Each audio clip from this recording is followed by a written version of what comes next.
Salut tout le monde! Aujourd'hui, on va revenir sur cette notion d'ouverture des épaules pour être sûr que vous avez parfaitement compris de quoi il s'agit dans toutes les situations dans lesquelles on s'expose dans la pratique des équilibres. On va ensuite essayer de complexifier un peu ce que l'on sait déjà au niveau de l'alignement, au niveau de la bascule du bassin, au niveau de la tension du corps et au niveau de la gestion de la viande.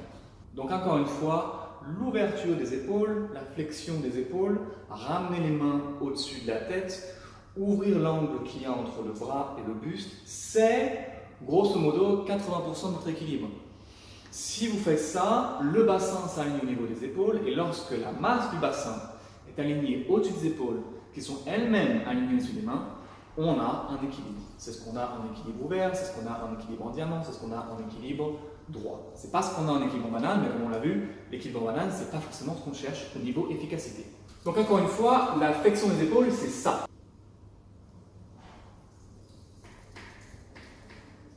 Passer d'un angle fermé à un angle ouvert. Une fois qu'on a les mains au-dessus de la tête, plusieurs choses peuvent se passer. On essaye vraiment en équilibre de coller les oreilles au niveau des épaules, donc on essaie de toucher le plafond avec les mains.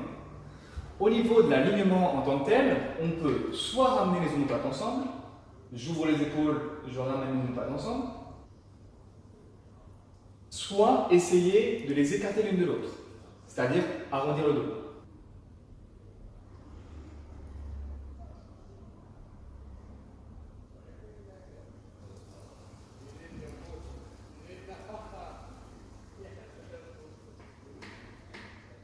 Donc, ce que je vous propose aujourd'hui, c'est de commencer par un échauffement qui va nous permettre de bien sentir ce que c'est d'ouvrir les épaules en équilibre.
Oh hey!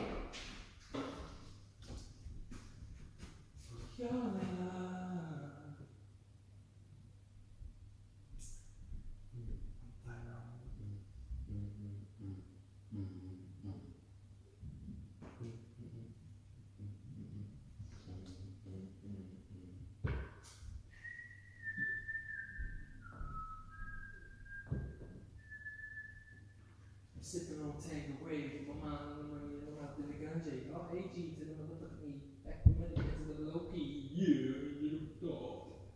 And you left the because of the rock. So you and you don't quit.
Après ce petit échauffement qui clairement peut vous prendre de 5 à 20 minutes selon le temps que vous avez à y consacrer, vous devriez sentir un peu plus finement ce qui est censé se produire lorsqu'on ouvre les épaules. Encore une fois, l'ouverture des épaules, je me répète, mais je suis sûr que vous comprenez bien, c'est aligner le bras à 180 degrés avec le buste. C'est ce qu'on appelle la flexion d'épaule. Un peu avant, et on est trop fermé. Un peu après, quand on est trop souple, c'est pas forcément mon cas, et on est trop ouvert. Quand on débute, 90% du temps, on est généralement trop fermé. Alors, pourquoi est-ce qu'on ferme les épaules en équilibre? Pourquoi est-ce que c'est si compliqué? Pourquoi est-ce qu'on continue de danser avec la tête au lieu d'ouvrir les épaules? Et on l'a vu, il y a plusieurs facteurs en jeu, les deux principaux étant 1. On a peur de tomber. Et comme on a peur de tomber, on va sortir la tête vers l'avant pour pouvoir bien voir le sol et sentir qu'on a un peu plus d'équilibre, c'est ce qui provoque les bananes, plutôt que de la rentrer à l'intérieur et de sentir la perte d'équilibre et le différent positionnement qui en résulte. Et quand on sort la tête vers l'avant, on a généralement tendance à fermer les épaules. En fermeture des épaules, on a généralement aussi la sensation d'avoir plus de force et donc plus de contrôle. Encore une fois, on n'a pas envie de se casser la figure. La deuxième raison, c'est que certains d'entre nous ont perdu la mobilité d'épaule, ne peuvent plus accéder à cette verticalité, à ces 180 degrés. Et ça, c'est le test dont on a parlé en stage, si vous l'avez déjà vu en stage, qui consiste à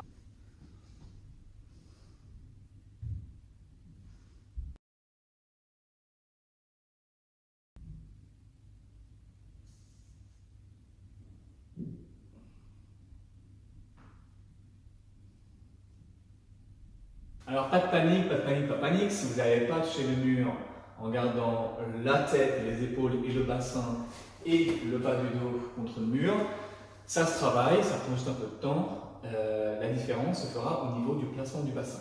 Mais plus vous pratiquez les équilibres, plus vous pratiquez les exercices qu'on a vus dans cet échauffement, et plus vous pratiquez également les ponts, plus les épaules s'ouvriront, et plus vite vous réussirez à atteindre cet alignement ici. Donc ça, c'était pour l'ouverture des épaules. Maintenant qu'on a rafraîchi notre mémoire, penchons-nous sur les entrées et essayons de complexifier ce qu'on a déjà vu au cours des dernières semaines. Alors, on se souvient, les deux grands défis d'une entrée réussie en équilibre, c'est 1. Avoir une tension de corps suffisante pour éliminer la plupart des mouvements parasites qui nous feront perdre l'équilibre si on n'y apporte pas notre conscience. Et 2. Avoir un contrôle au niveau des doigts suffisant pour pouvoir freiner l'élan que l'on a généré pour se lancer contre le mur, de telle sorte à pouvoir ralentir avant que notre pied ne touche le mur. Pour commencer cette deuxième partie de votre entraînement, de cette session, je vous propose donc de faire un exercice de tension du corps que vous ferez autant de séries que nécessaire pour vraiment sentir que vous avez compris de quoi il s'agit. Et 2, quelques entrées en équilibre avec ce concept, ce principe de frein que l'on a étudié la semaine dernière.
Maintenant que notre corps est bien tendu et que nos doigts sont bien réveillés, on va essayer d'approcher l'acte d'équilibre en tant que tel. Encore une fois, l'équilibre c'est une entrée, un frein intelligent au bon moment et un acte d'équilibre avec les doigts. Les doigts qui nous repoussent lorsque notre corps s'échappe un peu après la verticalité et qui arrêtent de repousser lorsque le corps revient à la verticalité pour que l'on puisse danser entre cette ligne, légèrement après la verticale, et la verticale. J'aimerais donc pour cela que vous réalisiez des ciseaux dos contre le mur en essayant autant que possible, c'est super important, filmez-vous, de garder l'ouverture des épaules autant que possible. Encore une fois, si vos épaules sont un peu fermées, les fesses devront sortir un peu, c'est ce qu'on appelle l'antéversion du bassin, pour compenser la fermeture d'épaule. Et au contraire, si vous avez les épaules bien ouvertes, vous n'avez pas besoin de sortir les fesses autant.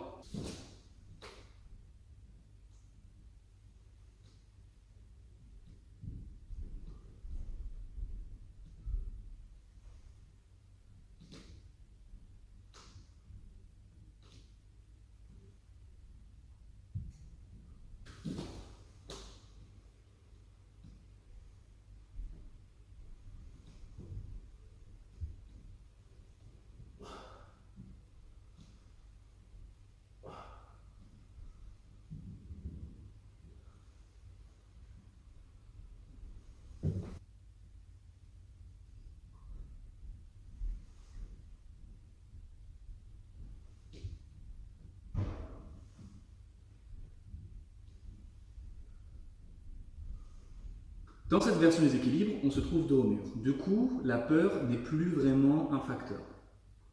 Par conséquent, notre mission, c'est de réussir à changer la jambe de support au mur plusieurs fois avant de tomber. On ne devrait pas avoir peur de tomber vers l'arrière car le mur est là pour nous rattraper.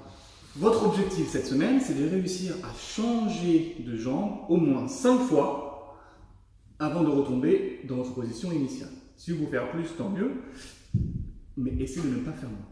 Et léger rappel au niveau des progressions, au début, on va être lourd au niveau du mur pour ensuite réussir à décoller la jambe de support et changer rapidement. Décoller la jambe de support en poussant contre les doigts, changer rapidement, décoller, changer rapidement. Pour ensuite décoller, ramener les jambes ensemble et revenir au mur. Décoller, ramener les jambes ensemble et revenir au mur. Pour enfin décoller et avoir un mouvement continu sans presque plus toucher le mur.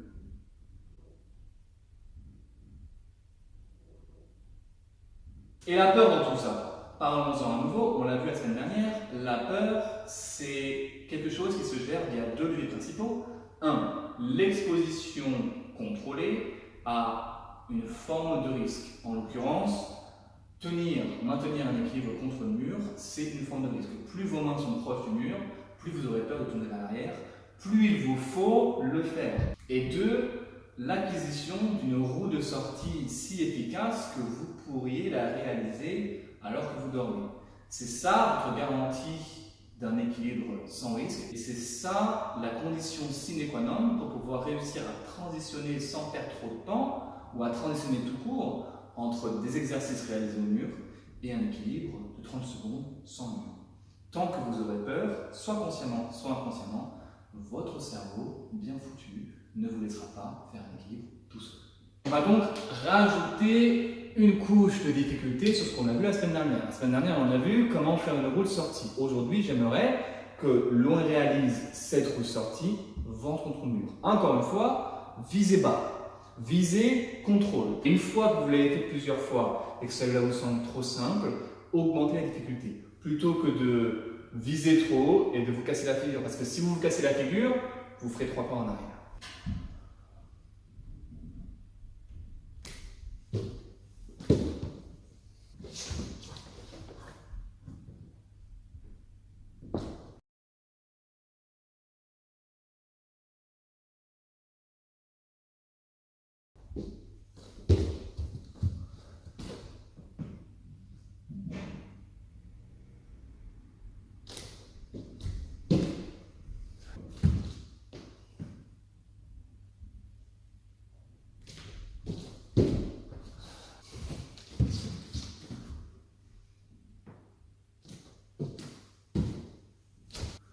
Ok, maintenant qu'on a couvert, ouverture et fermeture des épaules, tension au niveau du corps, entrée en douceur, frein avec les doigts, gestion de la peur, on va se pencher sur les façons de décoller du mur. Et on va essayer d'explorer 3 façons, en essayant de se souvenir que pour arriver après le point de vertical, il nous faut généralement un contrepoids. Le contrepoids qui nous amène après le point de vertical, c'est soit un pied, lorsqu'on est en ciseau, soit les fesses, lorsqu'on est en pike, soit un pied et les fesses, soit 2 pieds, mais généralement ça se situe au niveau des jambes, au niveau des pieds, au niveau du bassin.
Voilà pour cette semaine, j'espère que c'est clair. Si vous avez n'importe quelle question, n'hésitez pas à m'envoyer un message ou à poster sur le groupe et je me ferai plaisir de clarifier ce qui a besoin d'être clarifié. Bon courage.